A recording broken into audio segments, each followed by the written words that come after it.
$600. That's what the HOA slapped me with, for fishing off my own dock. I'm still holding the rod, hands slick with lake water and bass scales, when Bethany Cromwell, HOA tyrant in designer sunglasses, marches onto my property with her clipboard minions in tow. Unauthorized recreational activity, She barks, while her spoiled son rips past on a jet ski, engine howling like a banshee at a funeral. I pull the deed from my tackle box. This is my land, my water. She smirks, fake nails clicking. The Lakel's community property now, honey. Your quiet mornings? Done. 8 years. Since cancer stole my wife, this lake was my only peace left on Earth. She just declared war on the wrong retired Navy engineer. She thought a $600 fine would break me. Instead, she handed me the keys to make every single resident pay the real price and lose everything they took for granted. You ready to see how one man turned their playground into their worst nightmare? My name's Daniel Morrison, tank to everyone who matters. 52, widowed, retired Navy Corps of Engineers who came to Lake Thornberry for one reason, a dying woman's final wish. Sarah had stage 4 lung cancer. Hospital rooms smelled like disinfectant and defeat, but she made me promise something while hooked to machines keeping her alive. Find us water, Danny. Somewhere peaceful. Build me that dock we always talked about. I bought this house, $340,000 of our life savings, based on phone photos I showed her from that hospital bed. 1.2 acres, direct lake access, water rights dating to 1943. Sarah smiled through the oxygen mask when she saw that crystal water. Right there, she whispered, pointing at the deepest part. Build it strong enough for 2 chairs. I built that dock while she fought for every breath. Pine planks because she loved the smell. Marine-grade hardware because I'm an engineer. Things should last forever. Every board chosen by her, every nail placed with love. Sarah died 3 weeks before it was finished. I scattered her ashes 40 feet down where the lake drops off into darkness. That water holds 30 years of marriage, and every morning at 6 a.m., I sit on her dock with my coffee and fishing rod, feeling less alone. For 2 years, neighbors respected the quiet widower. Kids waved from bikes. The lake was peace incarnate. Then Hurricane Bethany hit our neighborhood. Real estate agent from Milwaukee bought the biggest waterfront mansion, immediately ran for HOA president because nobody else wanted the headache. Within 6 months, she'd turned friendly neighbors into citation-writing enforcers, grass height violations, mailbox infractions, sidewalk crack penalties. Our community newsletter became a court docket, but she left me alone, until she discovered waterfront properties resell for 40% premiums, and my undesirable fishing was supposedly lowering everyone's values. Knowledge nugget: property deeds with appurtenant water rights grant permanent lake access that predates most HOA authority. These rights transfer with ownership and typically can't be revoked by community associations. Bottom line, original water rights often trump newer regulations. The harassment escalated fast. Dock inspection complaints, reports of non-existent fish cleaning odors, citations for visible tackle boxes. Then came the morning everything changed. I'm cleaning a nice bass, coffee cooling beside my tackle box, when I hear expensive heels clicking down my dock. Bethany Cromwell, designer sunglasses and clipboard, flanked by 2 guys in polo shirts she calls enforcement officers. Mr. Morrison, this has to stop. What has to stop? This. She waves at my fishing rod like it's radioactive. Unauthorized recreational water activity. You're disturbing community harmony. The taste of morning coffee turned bitter in my mouth. Ma'am, I own water rights to this lake. Been fishing here for... The lake belongs to everyone now. Her smile could freeze lava. Your private use creates unfair advantages for other residents. Right on cue, her teenage son comes roaring past on his jet ski, engine screaming like a freight train through a funeral, spraying my dock with his wake. That's different, she says without missing a beat. Recreational boating serves the entire community. That's when I understood. This wasn't about fairness or community standards. This woman had done her homework. Waterfront properties, development potential, profit margins. She'd identified the biggest obstacle to maximizing neighborhood values, the stubborn veteran who actually used his water access. The smell of jet fuel mixing with lake air made me nauseous. You have 30 days to cease all fishing activities, Mr. Morrison, or face escalating penalties. She handed me an official-looking citation. $600 for violating community standards, section 4.7b. As they walked away, I heard her assistant ask, "Think you'll fight it?" Bethany's laugh sounded like glass breaking. "Honey, he's a grieving widower on a fixed income. He'll pay and shut up like they always do." Wrong answer, lady. Sarah's wind chimes, the ones I hung on the dock corner, started singing in the morning breeze. For the first time in 3 years, they didn't sound mournful. They sounded like a call to war. $600 for fishing in water I legally owned access to. I stared at that citation sitting next to my tackle box, the official seal mocking me like a bureaucratic middle finger. But here's the thing about Navy engineers. We don't just get mad, we get systematic. First stop, my filing cabinet. I pulled the original deed, property survey, and every document from the house purchase. There it was, clear as crystal. A pertinent riparian rights extending 50 feet from mean high water mark, dating to original land grant, 1943. My water access was older than Bethany's entire subdivision. Second stop, my phone. I called Jerome Washington, old Navy buddy who'd become a property lawyer in Madison after his service. Back when we were stationed in Norfolk, Jerome used to joke that he'd rather fight legal battles than actual ones. Turns out he was right about which skills transfer better to civilian life. "Tank," he said after hearing the whole story. "What you're describing sounds like a coordinated harassment campaign. Let me do some digging." The taste of my morning coffee turned bitter as I waited for his call back. 3 days later, Jerome delivered news that made everything click into place. "Your HOA president's been busy, brother. Bethany Cromwell's real estate company has purchased 4 waterfront properties in your neighborhood over the past 18 months, all bought at 20% below market value from owners who were, let's say, motivated to sell quickly. The pattern was crystal clear. Harass homeowners with bogus violations until they give up and sell cheap to Bethany's company. Then, flip the properties at full market value to buyers who don't know about the HOA's enforcement tactics. I remembered reading about this exact strategy in a real estate fraud case study during my VA financial planning course. Classic predatory behavior targeting vulnerable homeowners. Funny thing about retirement. You have time to read all sorts of educational materials. Who knew that boring government pamphlet about protecting veterans from housing scams would actually come in handy? But while I'm processing this information, I notice something outside my kitchen window that makes my blood pressure spike. Orange spray paint on my dock posts. Big, sloppy letters. Remove illegal structure by 30 days or face foreclosure. The smell of spray paint mixed with morning lake air made my hands clench into fists. Someone had vandalized Sarah's dock, the last thing I built for her, while I slept 20 feet away. Here's where military training kicks in. Instead of charging outside like they wanted, I grabbed my phone and started documenting.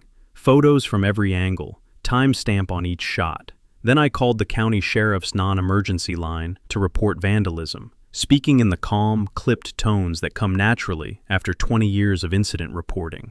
While I'm on the phone with dispatch, I spot movement across the lake. Bethany's on her boat dock, watching my house through binoculars. When she sees me looking back, she raises her phone and takes pictures of me taking pictures of the vandalism. The audacity was breathtaking. She was literally documenting my reaction to her crime. That afternoon, I drove to the security store and dropped $800 on cameras. 4 discrete units with night vision, motion activation, and cloud storage. More than her fine cost me, but Jerome had drilled into my head during our Navy days that documentation wins legal battles. The cameras paid off faster than a slot machine jackpot. 2 nights later, motion alerts lit up my phone at 2 a.m. I crept to my bedroom window and watched Bethany's teenage son, the jet ski prince himself, sneak onto my dock with another spray paint can. Kid thought he was being clever, wearing dark clothes and a baseball cap. Too bad for him I'd installed military-grade infrared equipment. I let him finish his masterpiece, "Old Man Go Home," in neon green across my fishing bench, while recording everything. Clear footage of his face, his car, even the license plate when he drove away. The same entitled brat who tears up the lake every weekend was now literally defacing a veteran's memorial to his dead wife. But I didn't call the cops. Not yet. Sometimes you let the enemy think they're winning while you gather intelligence. Instead, I sent the video to Jerome with a message. "How's this for evidence?" His response came back in minutes. "Holy shit, Tank. Criminal charges and civil court. But there's something bigger here." Jerome had been digging deeper into Bethany's finances. County records showed her real estate company owed $2.3 million to a development group out of Chicago, the same group that had submitted preliminary permit applications for a luxury marina and waterfront condo complex. Right here, on Lake Thornberry. Everything suddenly made perfect, horrible sense. This wasn't just about eliminating fishing access or raising property values. Bethany was systematically clearing out existing homeowners to make way for high-end development. My dock wasn't just an obstacle. It was literally in the footprint of her planned marina. The next morning brought another citation, $400 for dock maintenance violations. Apparently my natural cedar stain wasn't on the HOA's approved color palette. While I'm reading this latest piece of bureaucratic fiction, expensive car tires crunch up my gravel driveway. Bethany emerges carrying a thick legal folder, designer sunglasses reflecting the morning sun like cold mirrors. "Mr. Morrison," she called through her rolled-down window, voice dripping with fake concern. "I think it's time we had a serious conversation about your future in this community." The morning air suddenly felt electric, like those seconds before lightning turns the world white. Sarah's wind chimes started singing in the breeze, but this time they sounded like a battle cry. Bethany didn't get out of her car. Smart woman. She knew she was trespassing on private property after orchestrating its vandalism. Instead, she rolled down her window just enough to slide out a manila envelope, the paper thick and expensive like everything else about her. "Emergency HOA board meeting tonight, 7 p.m., she announced. "We're voting on immediate dock removal. 48 hours notice, as required by community bylaws." Required by bylaws, she'd probably rewritten to suit her purposes. I walked over and took the envelope, noting how her manicured fingers trembled slightly. The scent of her overpowering perfume, something floral and aggressive, made my eyes water. "Mrs. Cromwell, I have high-definition video evidence of your son vandalizing my property. Crystal clear footage of his face, his car, even his license plate." Her designer sunglasses couldn't hide the flash of panic in her eyes. But real estate agents are professional liars, and she recovered with practiced smoothness. "That's quite an accusation, Mr. Morrison. I hope you're prepared to prove it in court." Her voice carried that particular condescension reserved for people she considered beneath her. "Oh, I am. Question is, are you prepared for what I've discovered about your Chicago development partners and their $2.3 million investment in your little neighborhood improvement project?" Now the color drained from her face like water from a broken dam. She gunned the engine and sprayed gravel backing out of my driveway, expensive tires squealing like wounded animals fleeing a predator. That evening, the Thornberry Heights Community Center buzzed with nervous energy. Bethany had clearly orchestrated this. Her supporters filled the front rows like a jury she'd hand-picked, while anyone who might oppose her got squeezed toward the back. The fluorescent lighting made everyone look sickly, and the smell of nervous sweat mixed with stale coffee created an atmosphere thick as soup. I arrived with Jerome and our documentation arsenal. We'd spent the afternoon preparing for legal warfare. "Ladies and gentlemen," Bethany began from her throne at the head table, "we're here to address a serious threat to our community's property values and safety standards." Her first PowerPoint slide showed my dock photographed from her boat. Clearly she'd been conducting surveillance for weeks. "This unauthorized structure presents multiple violations of our updated community standards. Fishing activities create noise disturbances, odorous fish waste, and attract undesirable wildlife that disturb other residents." Undesirable wildlife, like the family of mallards Sarah used to feed every morning, or the great blue heron that had nested near our dock for 3 consecutive years. "Furthermore," Bethany continued, clicking to a slide showing blurry photos of me on my dock, "Mr. Morrison's increasingly aggressive behavior toward HOA enforcement personnel demonstrates a pattern of non-compliance that threatens our community's peaceful atmosphere." Jerome's hand on my arm reminded me to breathe. 20 years of military discipline kept me seated, while this woman painted a decorated Navy veteran as some kind of dangerous lunatic. When called to respond, I stood slowly and walked to the microphone. The room fell silent, except for the hum of old fluorescent bulbs overhead. My name is Daniel Morrison. I'm a disabled Navy veteran who moved here seeking peace after cancer stole my wife. This doc represents our final project together, built with her guidance, blessed with her approval, sanctified with her ashes. I held up the deed like a battle flag. These water rights date to 1943, older than this subdivision, older than this HOA, and certainly older than Mrs. Cromwell's recent financial interest in our neighborhood's development potential. The crowd stirred like leaves before a storm. But here's the fascinating part. I opened Jerome's research folder with theatrical precision. Mrs. Cromwell's real estate company currently owes $2.3 million to Lakeshore Development Corporation of Chicago, the same entity that submitted preliminary permits for a luxury marina and waterfront condo complex right here on our lake. Gasps rippled through the audience like gunfire. She's not protecting property values, neighbors. She's systematically terrorizing waterfront homeowners to force below-market sales so her development partners can clear the land for their project. Bethany launched to her feet, face flushing crimson. That's completely false. Mr. Morrison is clearly suffering from PTSD? I cut her off. Paranoid delusions? Combat-related mental instability? Is that really the card you want to play against a disabled veteran in front of 60 witnesses? The room went tomb quiet. Even in progressive Wisconsin, publicly attacking a vet's mental health is political suicide. But Bethany hadn't built her empire by backing down. She pivoted with serpentine grace. Mr. Morrison, I understand grief affects judgment, but personal tragedy can't override community responsibilities. She clicked to her ACE card, a petition thick with signatures. 73 neighbors have filed formal complaints about noise pollution, sanitation concerns, and safety hazards from your fishing activities. I'd reviewed enough forged documents in the Navy to spot manufactured evidence. Half those signatures looked suspiciously identical. Several came from vacant lots, and at least a dozen addresses didn't exist in our zip code. Before I could challenge the obvious fraud, board member Margaret Walsh shocked everyone by standing up on shaking legs. I can't participate in this charade anymore, she announced, voice quavering but resolute. Bethany, you've been threatening board members with fines and harassment if we don't rubber stamp your agenda. This isn't community governance, it's extortion wrapped in bureaucracy. Margaret's courage seemed to shatter some invisible dam. Other residents found their voices.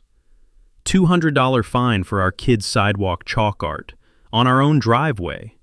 15 years with the same mailbox. Suddenly it's a violation? My 90-year-old mother got cited for bird feeding in her own backyard.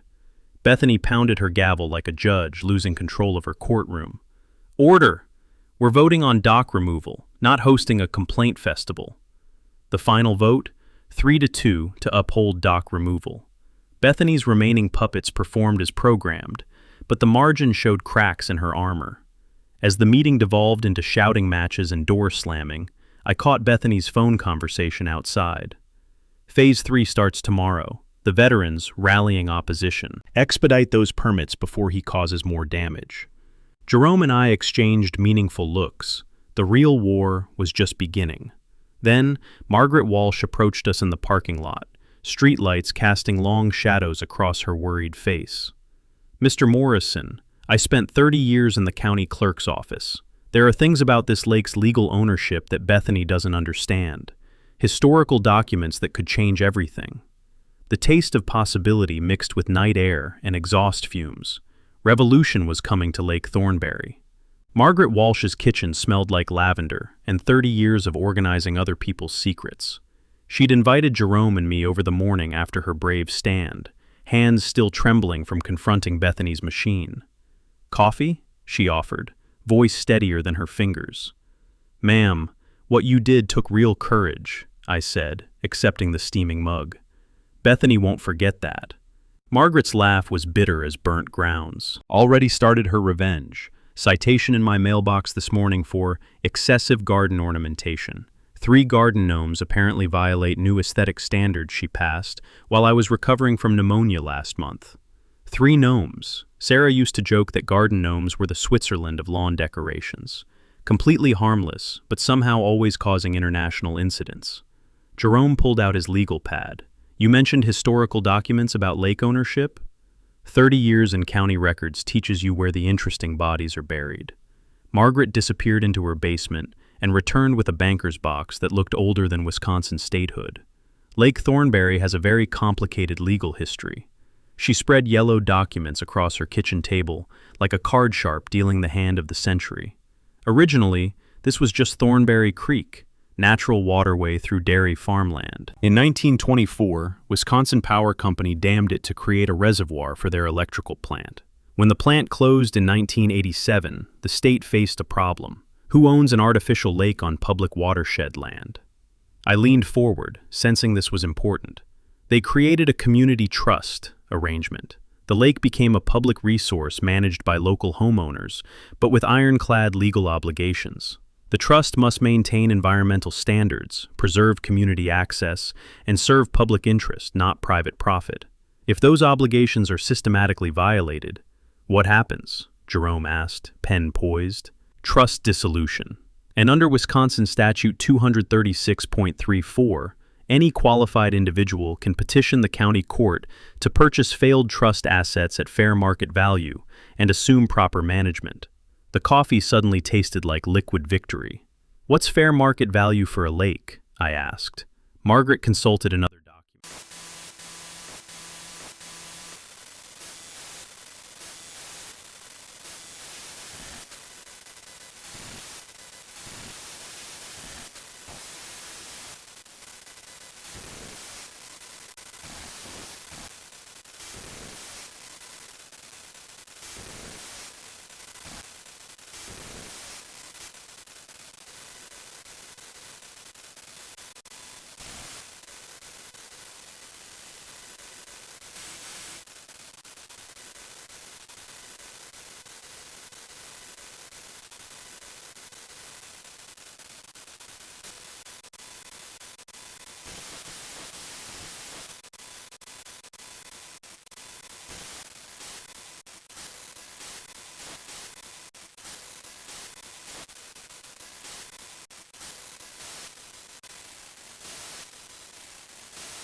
Invasive zebra mussels, choking out native species. Bethany's obsession with generating citation revenue had completely abandoned the environmental stewardship that legally justified the community trust.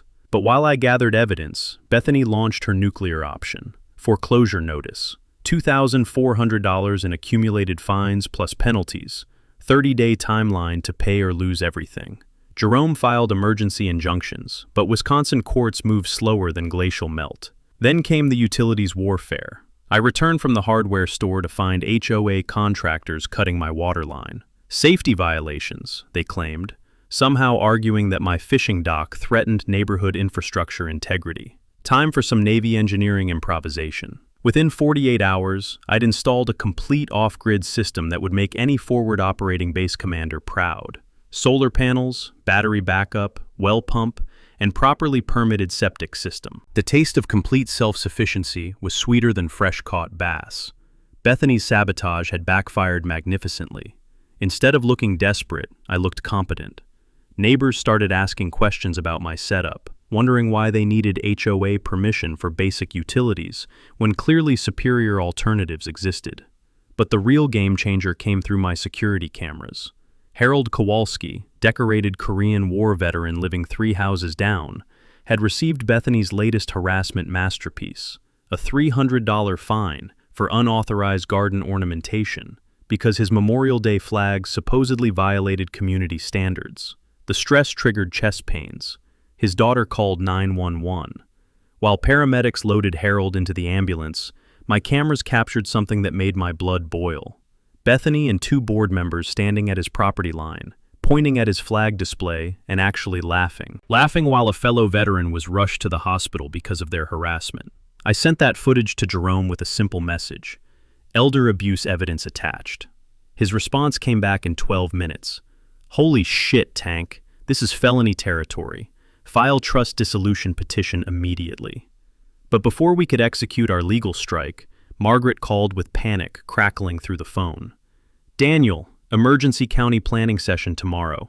Bethany's Chicago partners are requesting expedited permit approval for their marina project, claiming environmental crisis justifies bypassing normal review. The taste of adrenaline filled my mouth like copper pennies. Bethany was making her final desperate play, rushing permits through before anyone could challenge her authority or expose the financial conspiracy. Tomorrow, I'd file papers that would either save Lake Thornberry or lose everything trying. Time to find out if one stubborn Navy engineer could outmaneuver $1 million development scheme. Game on, Bethany. The county courthouse smelled like old wood and decades of legal battles. Jerome and I stood at the filing window with 43 pages that would either save Lake Thornberry or destroy my financial future. "Tank, last chance to back out," Jerome whispered. "Once we file this petition, there's no going back. Bethany's going to throw everything she's got at stopping you." I looked at those papers, the legal mechanism to purchase Lake Thornberry for $650,000, and assume complete management control. My signature would make me responsible for 847 families' water supply, environmental restoration costing millions, and a target for some very wealthy, very angry Chicago developers. The clerk stamped our filing with a satisfying thunk. Petition accepted. Case number 2024-CV-1847. All development permits for Lake Thornberry are hereby frozen pending ownership resolution. The taste of victory was sweeter than my morning coffee, but as we walked back to Jerome's car, my phone buzzed with a text from Margaret that made my blood freeze. "Urgent. Bethany knows. Don't ask how. She's calling emergency board meeting in 1 hour. Agenda: immediate foreclosure acceleration and criminal charges against you for harassment and stalking." Jerome grabbed my arm. How the hell could she know? We literally just filed 5 minutes ago. That's when I spotted her. Bethany's assistant, the blonde woman from her real estate office, sitting in her car across from the courthouse. She'd been watching us, probably following us since we left Madison. She's been surveilling us, I realized. Professional level operation. My phone rang immediately. Bethany herself, voice dripping with false sweetness. "Mr. Morrison, I understand you've filed some sort of legal action against our community." "How interesting. I think we should have a conversation before you make any more unfortunate decisions. What did you have in mind?" "Meet me at your dock in 1 hour. Come alone. Bring your lawyer if you must, but this conversation needs to happen away from prying ears." The line went dead. Jerome's face had gone pale. "Tank, this feels like a trap. She's desperate, and desperate people do stupid things." But 20 minutes later, as we drove back to Lake Thornberry, Jerome's phone exploded with notifications. Text after text from his legal contacts across Wisconsin. "Jesus Christ," he said, scrolling through messages. "Tank, Bethany's Chicago partners aren't just developers. They're connected to Midwest Realty Syndicate, the company that's been investigated by the FBI for RICO violations. Bribery, extortion, using HOA corruption to force property sales across 6 states. My hands tightened on the steering wheel. We're not just fighting a corrupt real estate agent. We're fighting organized crime. Gets better, Jerome continued reading. Margaret wasn't the only county employee feeding Bethany information. She's got at least 3 people inside the planning department, 2 in the assessor's office, and someone in the sheriff's department who's been feeding her intelligence about complaints against her. The scope of the conspiracy was staggering. Bethany hadn't just corrupted our HOA, she'd infiltrated county government to build a criminal enterprise. But then Jerome's phone buzzed with a message that changed everything.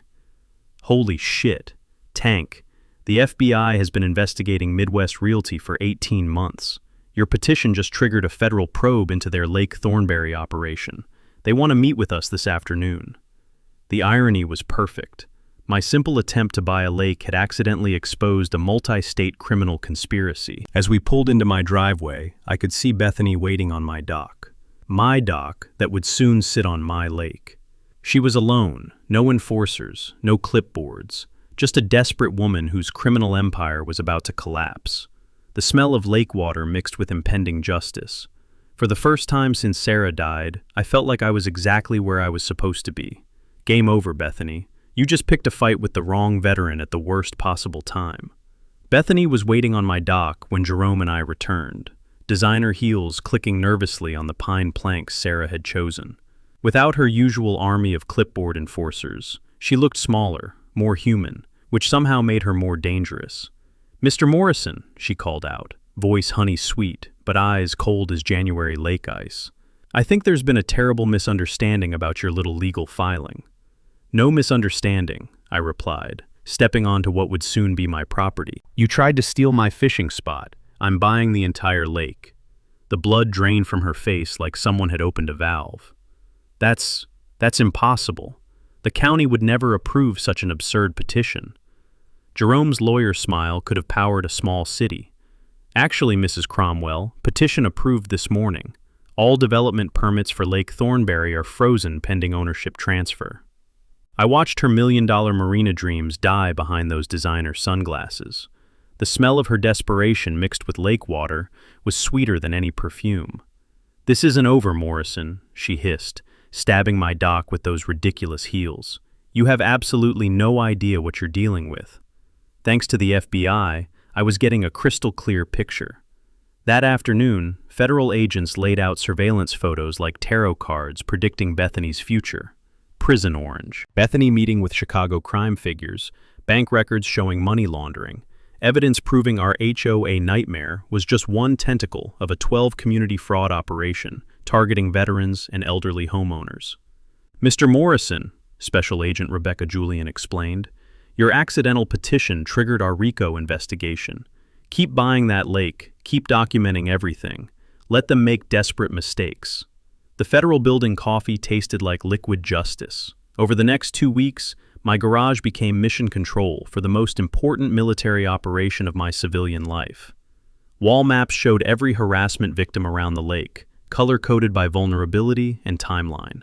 Environmental testing equipment covered my workbench like instruments in a field laboratory. Legal documents filled filing cabinets with military precision.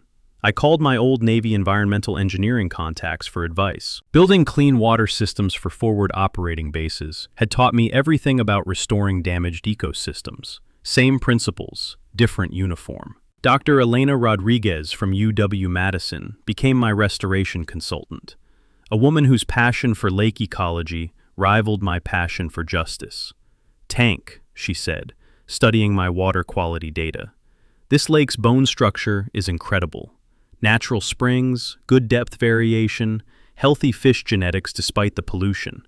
Proper management could make this a showcase ecosystem." You know what they say about the best laid plans of mice and Navy engineers? They survive contact with the enemy until the enemy gets really creative. My first setback came during financial planning. Sarah's life insurance, $400,000. Early pension withdrawal, $180,000.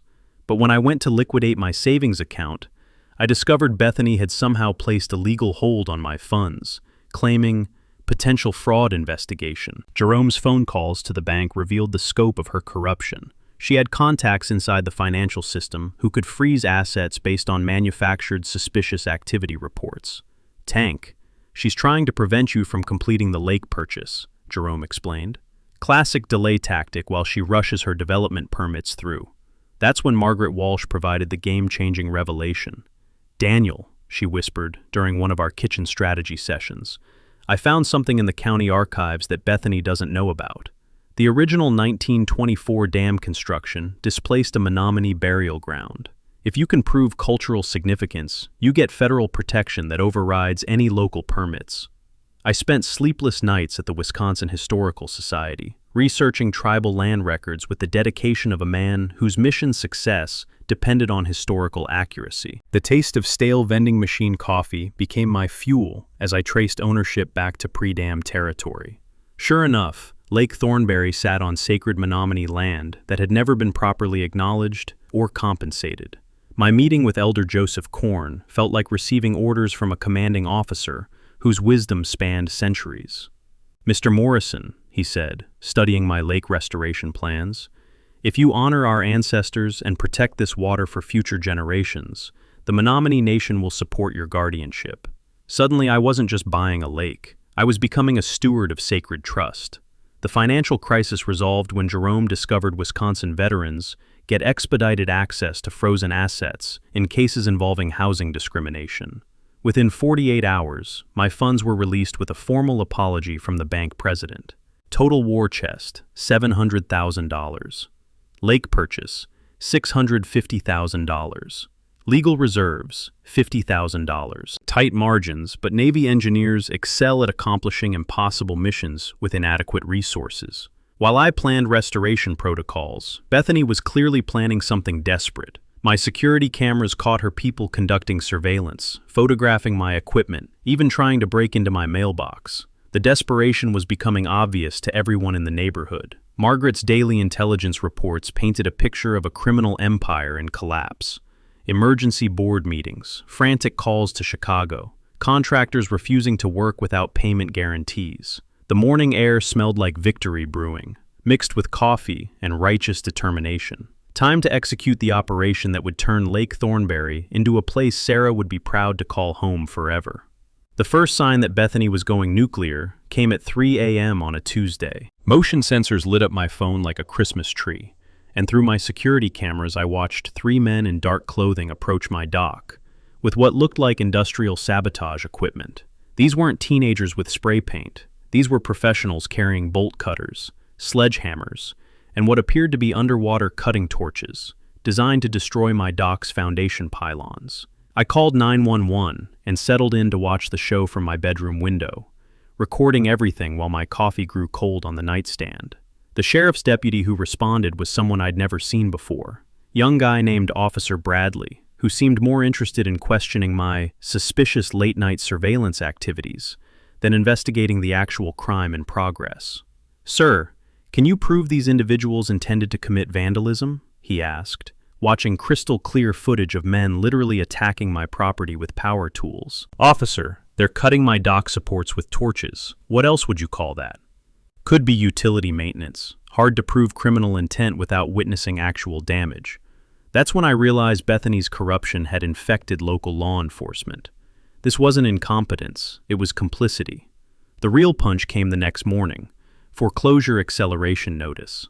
Instead of 30 days, I now had 72 hours to pay $3,200 in manufactured fines, or face immediate property seizure under emergency community safety provisions. Jerome was pacing his office like a caged tiger when I arrived. "Tank, this is beyond harassment. It's criminal conspiracy with a legal timeline. If they delay your lake purchase by even 1 week, Bethany's Chicago partners can ram through emergency development permits." The taste of urgency filled my mouth like copper pennies mixed with panic. That afternoon's emergency court hearing felt like walking into an ambush. Judge Patricia Henley had received substantial campaign contributions from Midwest Realty Syndicate, a fact Jerome discovered exactly 30 minutes before we entered her courtroom. Bethany's Chicago lawyer was a predator in an Armani suit who spoke like he was arguing before the Supreme Court instead of fighting a fishing dispute. "Your Honor, Mr. Morrison represents a clear and present danger to community safety. His escalation from property violations to stalking, harassment, and frivolous litigation demonstrates dangerous instability that threatens legitimate economic development." They had professional photographs of my military-grade surveillance system, sworn testimony from neighbors reporting my aggressive confrontational behavior, all people I'd never spoken to in my life. They even produced a psychiatric evaluation, suggesting my combat service had left me unable to integrate into civilian community standards. The whole presentation was character assassination, wrapped in legal procedure, designed to portray a decorated Navy veteran as a dangerous lunatic.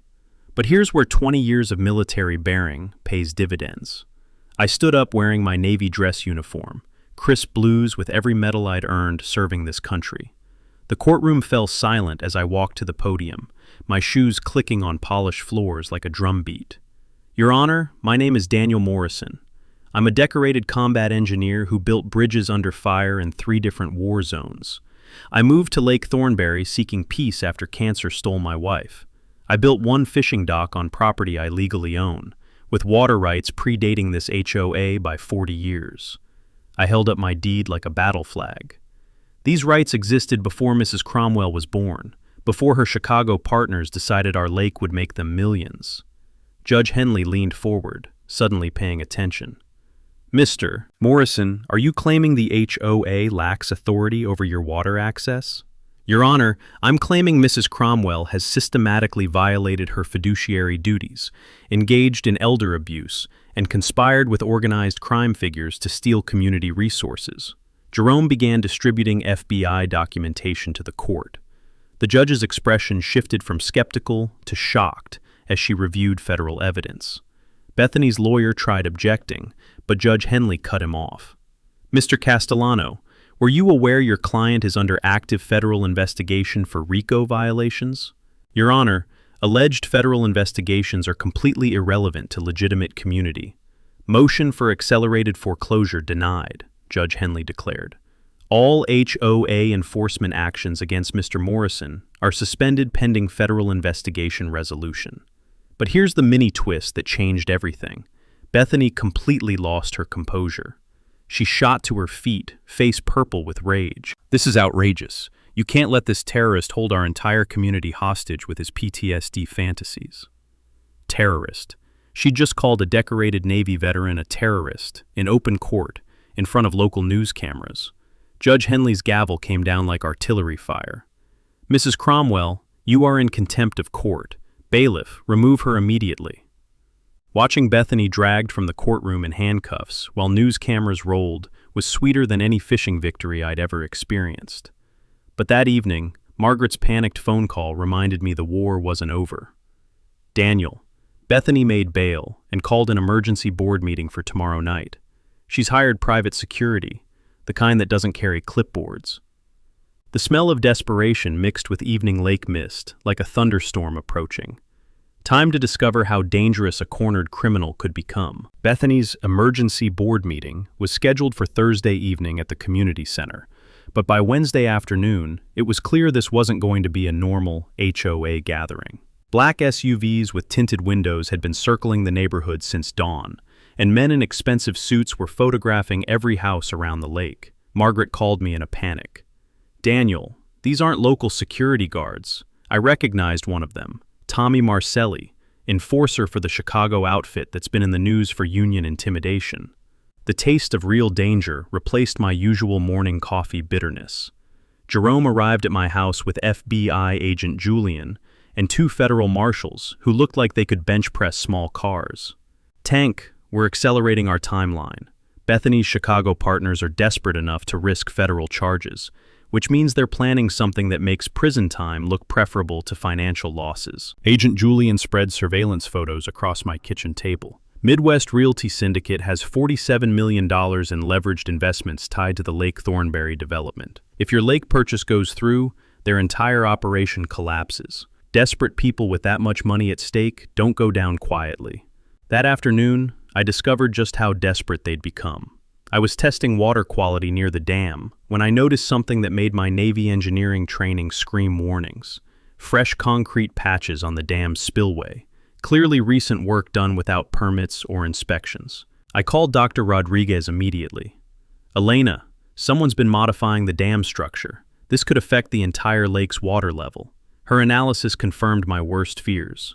Tank, those modifications would allow rapid water drainage if someone wanted to lower lake levels quickly. You could drain half the lake in 48 hours. The implications hit me like a freight train. If they couldn't stop my lake purchase legally, they were planning to physically destroy the lake itself. No water, no lake ownership, no environmental protection, no Native American sacred site protections.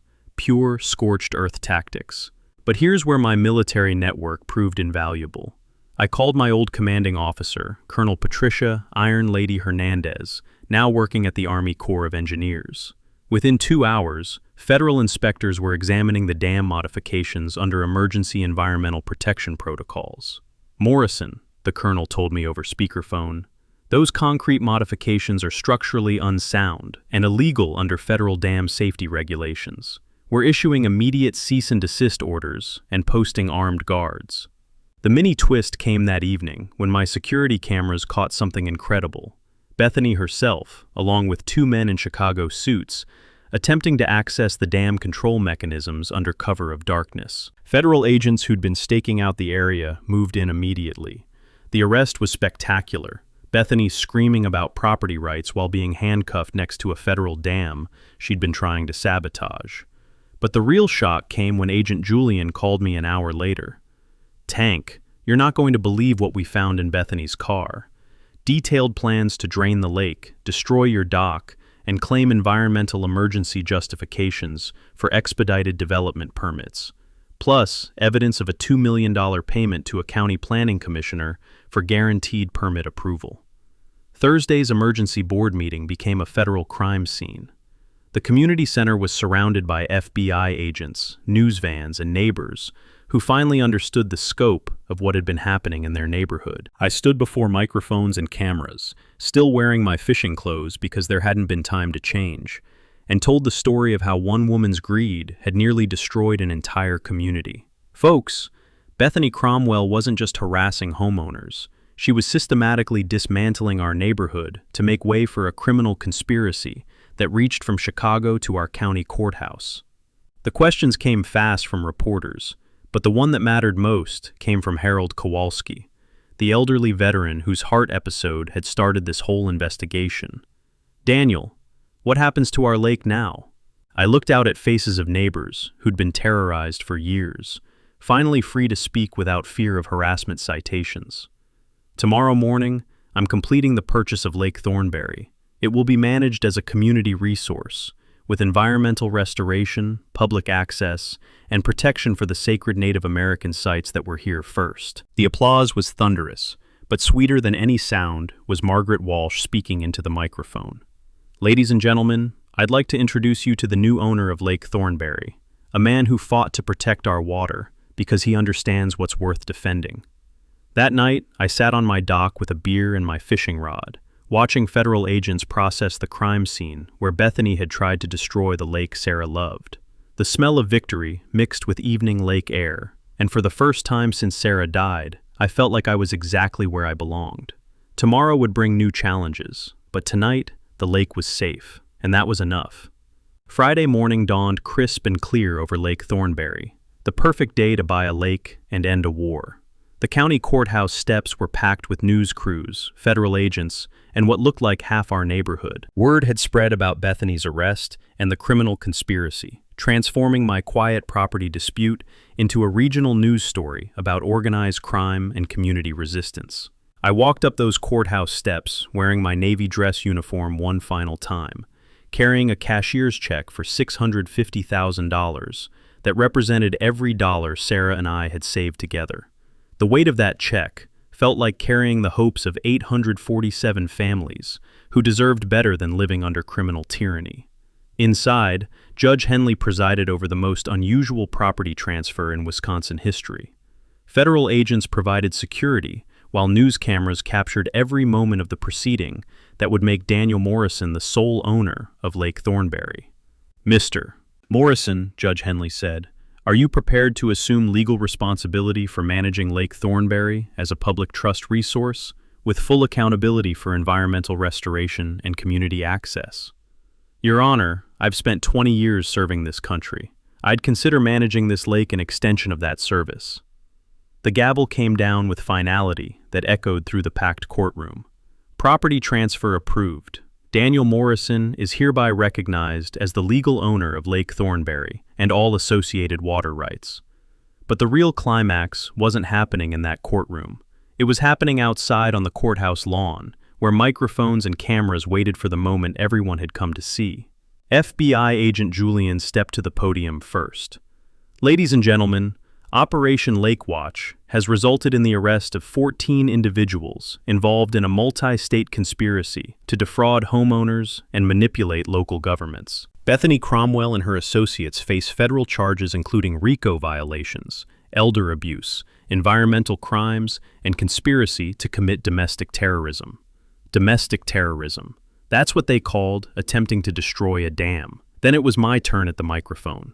I looked out at a crowd that included neighbors who'd been terrorized by Bethany's machine, veterans who'd supported my fight, Native American tribal representatives who'd advocated for sacred site protection, and reporters who'd transformed this local story into a national symbol of fighting back against corruption. 3 months ago, I was just a grieving widower who wanted to fish in peace. I never intended to buy a lake or fight organized crime, but sometimes life gives you a choice: surrender to bullies or stand up for something worth protecting. I held up the deed to Lake Thornberry, 847 acres of water that now belong to the community through my stewardship.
But the moment that will stay with me forever came when Elder Joseph Korn approached the microphone. The Menominee Nation recognizes Daniel Morrison as a guardian of sacred waters.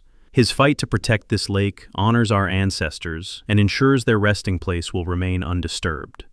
As the crowd dispersed and news crews packed their equipment, I found myself standing alone on the courthouse steps, holding a piece of paper that made me responsible for protecting something larger than myself.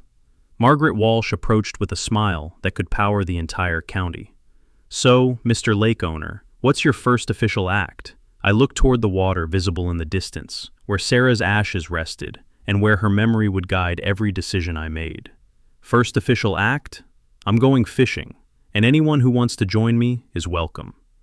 The laughter that followed echoed across Lake Thornberry like a promise of better days ahead. Sometimes the biggest victories start with the smallest stands, and sometimes protecting what you love means you end up protecting everyone. 1 year later, I'm sitting on the same dock where this whole story began, watching the sunrise paint Lake Thornberry in shades of gold and possibility. The water is crystal clear, so clear you can see bass swimming 20 feet down, and the invasive species are gone, replaced by native fish that hadn't been seen here in decades.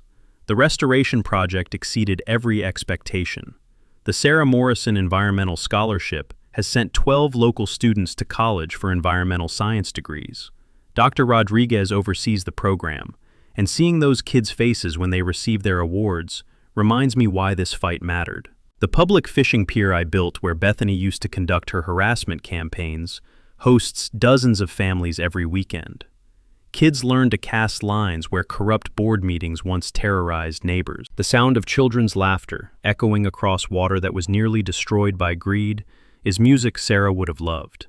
Harold Kowalski recovered completely from his heart episode and has become my unofficial fishing partner. Every Tuesday morning we sit on this dock, sharing coffee and war stories. His from Korea, mine from the Navy. Both of us grateful for the peace we found after the fighting ended. Margaret Walsh serves as Lake Thornberry Community Trust Secretary, managing the democratic process that replaced Bethany's dictatorship. Every decision about lake management gets voted on by residents, with full transparency and no backroom deals. It's messy sometimes, but it's honest, and honest beats efficient every time.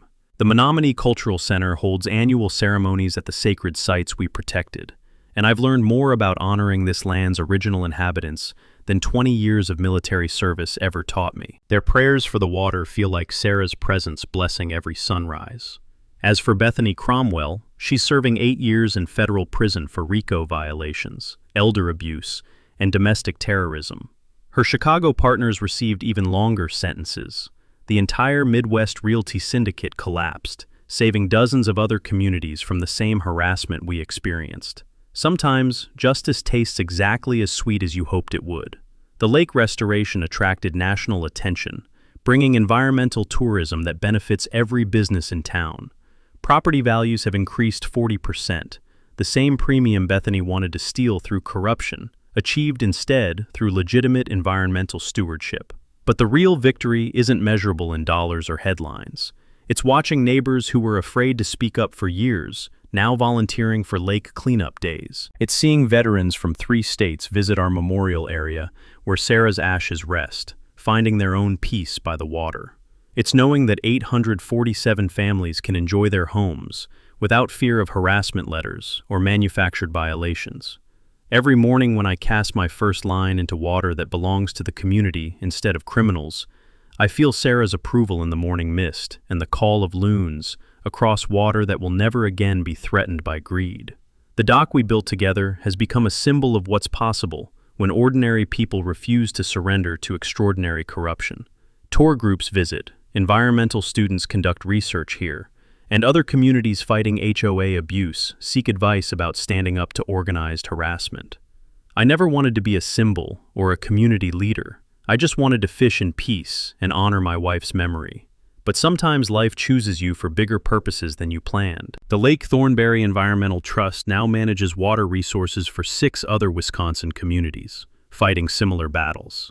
We've developed a playbook for exposing HOA corruption and protecting community resources that's been adopted nationwide. Not bad for a grieving widower who just wanted to catch bass in his own backyard. As I finish writing this story, the morning sun is hitting the water just right, and I can see ripples where the big fish are feeding near Sarah's memorial spot. Time to put down the pen and pick up the fishing rod. Some traditions are too important to interrupt for storytelling. Tank Morrison lost his wife to cancer, moved to Lake Thornberry to fish and remember her, built that dock exactly how Sarah wanted it, their final project together. Then Bethany Cromwell showed up with a $600 fine. Here's the thing about men like Tank. They've already lost too much in life to surrender anything else, especially something tied to memories of the women they love. That wasn't just good and nose. It was the last split he could feel Sarah presents. Bethany thought she could was dealing with some broken down old widower. She didn't understand that a man who's lost everything that mattered will fight without mercy for the one thing he has left. $650,000 to buy an entire lake. Tank used Sarah's life insurance money, the last dollar from the woman he loved, to protect the place where he loved her. Ironically, Bethany wanted to turn Lake Thornberry into a money-making machine. Instead, it became a monument to love and justice. The criminal changes, the federal investigation, 847 families getting clean water and public access. All of that happened because one man refused to let go of his morning coffee and fishing rod ritual.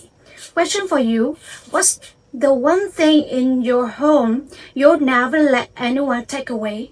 Something irreplaceable. Tell me in the comment. Hit like if you believe some fights are worth having. Subscribe for more stories about people who refuse to back down. Remember this: when they attack what you love most, it's not about money anymore. It's about who you are.